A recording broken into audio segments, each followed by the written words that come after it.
En vivo, una nueva transmisión de FM Mundo Live, que ustedes pueden seguirlas ahora mismo. También está en X, ahí sí, nos pueden ver en nuestra cuenta @FM Mundo. ¿Cómo llegan los candidatos presidenciales al debate de este domingo? Hay bastante expectativa, claro, y estamos en la cuenta regresiva para las elecciones, y a menos de un mes. Lo conversamos esta mañana con Pedro Donoso, de los mejores analistas políticos del país. Pedro, gracias por acompañarnos, por estar con nosotros en cabina el día de hoy. Buenos días. Gracias por la invitación, Cristian. Atento a tus preguntas. ¿Cómo llegan los candidatos? ¿Cómo les ves? Yo creo que, digamos, más allá de ver a los candidatos, veo el contexto, digamos, ¿no? Estamos viviendo ahorita un contexto muy complejo, que eso obliga finalmente que, sobre todo el presidente candidato, ¿no es cierto?, diría yo, cambie su narrativa. Tenemos 200,000 afectados por el invierno en la costa, ¿no es cierto? Qué invierno tan terrible que estamos teniendo, ¿no? Unas consecuencias, pero nefastas. Absolutamente. Y Entonces, lo de Esmeraldas también. El derrame de Esmeraldas, la violencia que no cesa. Es decir, la gran pregunta aquí es finalmente cómo llega el presidente candidato y cómo llega la oposición. A ver, ¿cómo llega Daniel Noboa? Yo creo que finalmente, digamos, Noboa, con esta discusión y narrativa finalmente del tema de dolarización, etcétera, etcétera, etcétera, del tema caso ligados, ¿no es cierto?, se mantiene mucho en la expectativa y no finalmente en resolver los problemas reales del votante. Es decir, al votante no le interesa finalmente hoy por hoy el tema de la dolarización, diría yo, en la costa. Le interesa finalmente que se resuelva la crisis creada por el invierno. O en Esmeraldas, digamos. Yo me pregunto a la gente de Esmeraldas, ¿está ahorita para tener un debate sobre el fortalecimiento de la dolarización o está preocupada por la contaminación que tiene finalmente, ¿no? Es decir, creo que el presidente candidato no está aprovechando con suficiencia, ¿no es cierto?, la crisis que el invierno, digamos, está provocando para tener presencia del Estado, ser efectivamente, digamos, un presidente que tiene la ventaja finalmente de ser candidato y viceversa, ¿no? ¿Crees tú que después de la primera vuelta no tuvo Daniel Noboa la reacción que debería haber tenido y la que se esperaba también?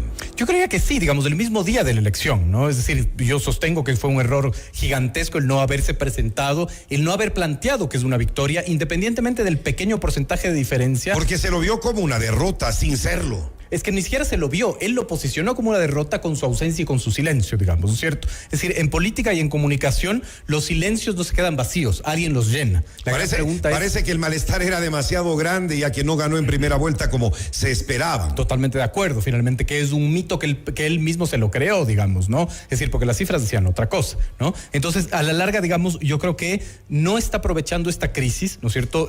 Un expresidente de los Estados Unidos decía, las crisis son demasiado importantes para desperdiciarlas. Y yo siento que el presidente candidato, digamos, no está aprovechando la crisis del invierno finalmente para tener una presencia mucho más efectiva en una región que no le fue favorable, ¿no?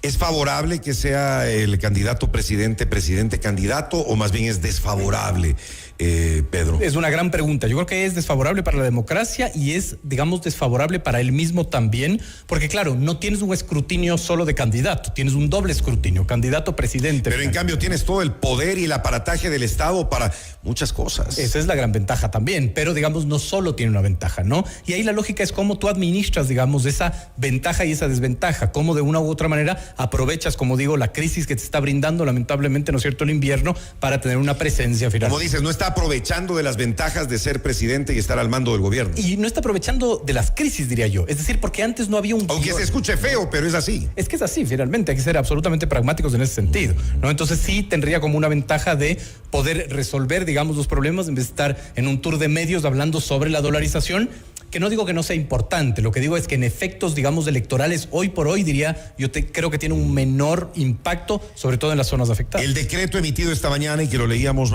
más temprano acá en el programa, ¿es una buena jugada del gobierno en época de elecciones para proteger la dolarización? Porque todos queremos que la dolarización se mantenga. Sí, tenemos otros problemas, pero sí, también queremos que la dolarización siga. Finalmente, digamos, podríamos decir que es una buena jugada, ¿no es cierto? Porque lo que está estableciendo es, ahorita hay una carrera de quién es el más dolarizador, ¿no es cierto? El correísmo o el novoísmo, digamos, o el gobierno. Ahí a la larga, finalmente, lo que yo digo es que esta es una discusión que sigue estando ausente de lo que pasa finalmente en la calle, ¿no? Es decir, es muy importante para que nosotros lo discutamos, ¿verdad? Ese decreto no tiene ninguna utilidad práctica ni jurídica, es decir, no porque el presidente emite un decreto, es la primera vez que yo en mi vida veo que un decreto incorpora órdenes a una bancada legislativa. Claro, así se pide a ADN que en el legislativo pues haya una reforma a un artículo de la Constitución, porque el presidente de por sí no puede hacerlo. En este caso. Sí, yo diría que sí puede hacerlo. No, yo no hubiera utilizado el decreto ejecutivo como herramienta, ¿verdad? Pero me parece que es, digamos, con narrativa electoral. Pero de todas maneras tiene que ir a la Asamblea. Es un tema que debe debatirse en la Asamblea. Evidentemente, que ya se lo está debatiendo porque esa fue una de las propuestas de el asambleísta Pavel Muñoz cuando fue asambleísta, digamos. Hace años. Hace muchísimos años. Que también está aprovechando el correísmo. Pero es interesante porque me parece que las dos fuerzas están como muy abstraídas de lo que pasa en la calle. Es decir, lo que pasa finalmente en la costa, que es gravísimo, otra vez 200,000 personas afectadas, digamos, por el invierno, de acuerdo a las cifras oficiales. Seguimos, digamos, nosotros en la lógica de esta campaña va a ser de narrativas, de miedo y de expectativas, digamos, ¿no? Y yo creo que otra cosa se está jugando en la calle. Ahora, a los ministros también, y ha sido una de las debilidades de este gobierno durante estos 15 meses aproximadamente que llevan en el poder. Se lo ve al presidente solo, tiene pocos ministros que logran brillar un poquito cuando se los debería ver más activos. De lo que entiendo están visitando muchas provincias, muchas ciudades, están haciendo trabajo en el campo, pero no se ve un gobierno unido y fuerte. No, absolutamente. Es decir, digamos, pero además yo creo que esa es la estrategia, es decir, posicionar solo a la figura del presidente, ¿no es cierto? Que no haya otras figuras, en mi criterio finalmente es equivocado, pero muchas veces cuando nosotros analizamos estrategias de un candidato, de un actor político, necesitamos ver el otro lado. Es decir, la política es una lógica de protagonistas y antagonistas. Cuando tú ves, por ejemplo, que la narrativa de Luisa González es yo sí tengo equipo, está evidenciando finalmente que su contrincante no tiene equipo, digamos, ¿no? Entonces ahí es un juego de narrativas. Yo creo que la estrategia del gobierno es esa, es posicionar la idea de finalmente Noboa como único, como salvador, y la estrategia del correísmo es, digamos, plantear otra cosa distinta. Hay equipo, hay experiencia, no hay improvisación. ¿Cuál debería ser el papel del candidato presidente candidato de Daniel Noboa este día domingo en el debate? Sé que se está preparando intensamente también para hacerlo bien. A ver, yo empezaría diciendo, y esto es absolutamente necesario decirlo, los debates son una herramienta y una ganancia democrática que hemos logrado como sociedad y hay que mantenerlo. Independientemente aunque el formato deje mucho que desear. Exacto. Pero es bueno tener debates. Es que es bueno porque además nosotros vivimos en una sociedad en donde siempre la culpa es de la herramienta, digamos, ¿no? Yo siempre repito esto, mañana alguien sale a hacer daño con una pala y nosotros prohibimos las palas. Prohibimos los celulares, así funciona esto, es una locura. Así mismo, ¿no? así mismo. No tiene ningún sentido. Ahora, digamos, yo creo que el gran éxito en un debate es cómo logras tú no solo debatir, digamos, estratégicamente, sino desmitificar. Es decir, yo creo que tanto el presidente candidato como Luisa González, su rol en el debate debería ser desmitificar. Tenemos que hablar de... En el caso de Noboa, ¿qué nomás? Finalmente improvisación, no gestión, es decir, tendría que enfocar mucho su narrativa en eso, ¿no es cierto? Y yo no me enfocaría, digamos, en solo atacar al correísmo, ¿no? Es decir, pues es lo que estoy planteando, ¿no es cierto? Porque la gran pregunta aquí es, ok, usted es presidente candidato, ¿qué ha hecho como presidente y qué va a hacer como candidato? Digamos, debería estar tranquilo, debería ser un poco agresivo en el debate Daniel Noboa. Yo plantearía como mucho más soluciones porque su rol finalmente es de plantear soluciones, porque es el presidente, ¿no? Es decir, tiene que guardar su lugar entonces. Yo diría que sí, y sobre todo, digamos, lograr esa estrategia desmitificadora. Ahora también hay que hablar de la metodología del debate, que a mí me parece un absurdo profundo, ¿no? Es muy malo. Pero además, esta inclusión de preguntas cerradas, ¿no es cierto? Es súper simpático esto. Tienes 30 segundos para contestar una pregunta cerrada, sí o no. Después te dan un minuto para profundizar. Entonces, ¿para qué pones la pregunta cerrada? No se llega a nada. Mira qué distinto que son los debates presidenciales en Estados Unidos. Eso es un debate. Absolutamente. Y yo sí le daría, por ejemplo, es lo que he venido insistiendo, sí le daría un rol a la moderadora o al moderador. Es decir, el moderador también debería ser parte del debate. Que no solamente esté leyendo los sobres. Porque si no, pongamos a Alexa a plantear, digamos, el te pasaste el tiempo, ¿no? Como en el anterior debate. Exactamente. Entonces, sí creo que pintados lastimosamente los moderadores. Totalmente. Pero también el debate ordena y desordena, ¿no es cierto?, en el ámbito político electoral, y a mí me parece muy interesante, por ejemplo, que Lupa Media, ¿no es cierto?, haga un fact-chequeo en vivo, que me parece una iniciativa fundamental. Hacen un excelente trabajo. Hacen un excelente trabajo y es fundamental para ponerlo, digamos, en el debate, ¿no? Eso me hubiera gustado que salga del Consejo Nacional Electoral, no lo hizo. Me parece que el Consejo Nacional Electoral le sigue teniendo un montón de miedo a los candidatos, a pesar de que ellos están obligados, digamos, a debatir. Esto no es un capricho, están obligados a debatir, ¿no es cierto? Y creo que debió haber sido mucho más, finalmente, exigente a los candidatos de este debate. Ahora, en el debate en primera vuelta, el presidente, es más, comenzó anunciando de que estarán haciendo permanentemente, no sé si es un fast check o algún nombre parecido, y que se estaba publicando en redes, pero como que no tuvo mayor pero además no lo puedes hacer, digamos, o sea, lo puedes hacer, pero es un sinsentido. Conceptualmente un fact chequeo no puede emitir del fact chequeado. Es decir, digamos, no puede ser juez y parte, así es. Y finalmente tiene que ser independiente. Novoa está acostumbrado a ser juez y parte, evidentemente. Ok, y vamos ahora con la candidata del correísmo de RC5, Luisa Novoa. ¿Cómo llega a la segunda vuelta ella? ¿Fortalecida? Como que no se la ha visto mucho. Yo creo que es interesante porque hay mucha ausencia de los candidatos, digamos, quizás en el ámbito que estamos nosotros leyendo, redes sociales, medios de comunicación. Otra cosa creo que finalmente es del territorio, ¿no? Pero también, y está en territorio ella. Digamos, yo he visto que sí, de lo poco que hemos podido ver finalmente. Es que no se ve mucho. No se ve mucho. Me pareció interesante, digamos, primero esta lógica de tener un tour en el exterior, ¿no?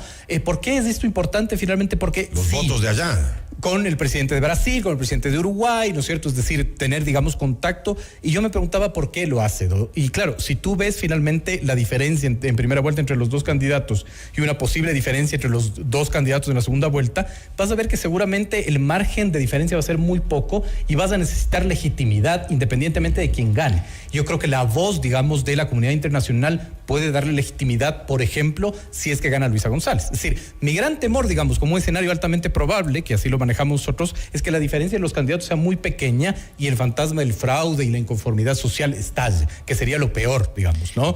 Entonces, sí puedes tener legitimidad finalmente en voces externas, digamos, ¿no? Y creo que fue una movida inteligente de parte de Luisa González. Luego del prácticamente empate de primera vuelta, ¿está fortalecida Luisa González? Digamos, ahí habría que ver los números, ¿no es cierto? Y además, eso es otra cosa interesante, ¿dónde están las encuestas, digamos, ¿no? Es decir, en primera vuelta eran muy activas, ¿verdad? Ahora ya se habla poco de las encuestas, es que no coincidieron prácticamente ninguna. Ahí yo discrepo, digamos, ¿no? Varias encuestas coincidieron, lo que no coincidieron son las encuestas que les encantaba estar en medios de comunicación o que publicaban gratuitamente, que eso es grave también. Es decir, yo leía la encuesta, no yo, pero la ciudadanía leía la encuesta que te llegaba gratis al WhatsApp o que podías ver en Twitter, ¿no? Pero habían otras encuestas finalmente que se acercaron, digamos, y fue interesante su proyección. Ahora, hay una ausencia pública de esas encuestas, habría que preguntar por qué finalmente no, pero claro, yo creo que es súper interesante analizar cómo va a ser no solo el 13 de abril, sino el post 13 de abril, que me parece que nos estamos jugando un montón en 24 horas antes, digamos, después de la elección, ¿no? ¿Cuál será, cómo debería ser el rol de Luisa González en el debate de este domingo? ¿Qué tendrán entre manos, Pedro? Ahí yo sí creo que finalmente, ¿no es cierto? Me imagino va a atacar mucho, ¿no? Sí, evidentemente, porque su rol finalmente es de oposición. Es decir, es que, como digo, ¿no? En política hay este baile, si podemos decir así, de protagonistas y antagonistas, ¿no? Entonces, ahorita el antagonismo finalmente a quien está sentado en Carondelet es una lógica de señalar errores, ¿no es cierto? Y señalar falta de gestión. Entonces, sí tiene que ser, digamos, muy proactiva, digamos, a diferencia de Novoa, que en mi criterio debería ser más reactivo y más desmitificador, ¿no? Con este empate que tenemos, al menos hasta el momento de lo que se conoce, las cosas van muy a la par. ¿Será decisivo esta vez más que nunca el debate de este día domingo a las 7 de la noche, Pedro? Yo me atrevo a decir que no, digamos, ¿no? Es decir, de las cifras que yo he podido ver, ¿no es cierto?, en los anteriores debates, por ejemplo, en el debate del 2023, de acuerdo a perfiles de opinión, el 75% de la gente no vio el debate. Es decir, en sí mismo creo que el debate no es un movilizador, ¿no es cierto?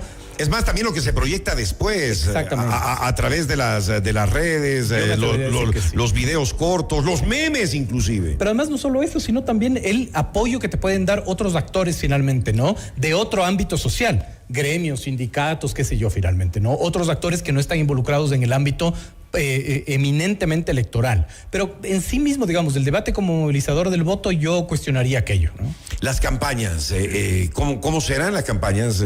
Todavía no comienzan, estamos en una pre-campaña, me imagino, muy activas de parte y parte y también con muchos ataques de por medio. Yo creo que ya empezó la campaña, evidentemente. Oficialmente no. De acuerdo, pero digamos, esta campaña está, exacto. Yo creo que no va a diferir de lo que estamos viendo ahora, ¿no? Ataques, generación de miedo, hablar de la expectativa, muy poco, digamos, tener relación con lo que está pasando y conexión finalmente con la coyuntura y las necesidades ciudadanas. ¿Será una final de infarto, digo yo, la de la segunda vuelta electoral, como están las cosas, Pedro? Yo creería que sí, y mi gran temor es que la institucionalidad no sirva como válvula de escape para alivianar tensiones. Eso es lo que me preocupa, digamos, ¿no? Por eso me parece fundamental que, digamos, por ejemplo, la comunidad internacional pueda jugar un papel importante, ¿no? Porque, claro, hay muchos cuestionamientos de la institucionalidad. Yo incluso sostengo que la institucionalidad institucionalidad es uno de los mayores electores en este proceso eleccionario, porque como además no hay de dónde sacar más votos, ¿no es cierto? Lo que está en juego son 1.200.000 votos de otros candidatos, ¿no es cierto?